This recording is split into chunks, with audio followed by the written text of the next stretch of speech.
Welcome back to our channel. In this video, I'll show you how to download Minecraft for 2025 step by step.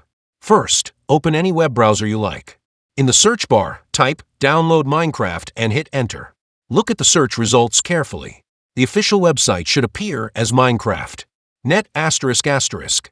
Make sure you're clicking on the real site, not a fake or ad link. Once you're on the official Minecraft website, click on Download Launcher for Windows 10-11. This will start downloading the Minecraft installer file. When the download is complete, open the installer file. An installation window will pop up. Before continuing, make sure you're signed into the Microsoft Store.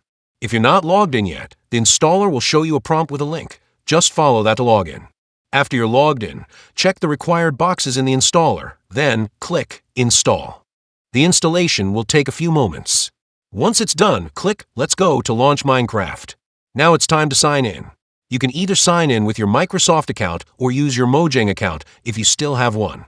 Enter your credentials correctly so you can access all the features of the game. After signing in, you'll see different Minecraft versions available. Choose whichever one you prefer. Each version offers a unique gameplay experience. And that's it. You now have Minecraft installed and ready to play. If you have any questions about the process, drop them in the comments below. If this video helped you out, make sure to like and subscribe to our channel for more tutorials like this. Thanks for watching and enjoy playing Minecraft.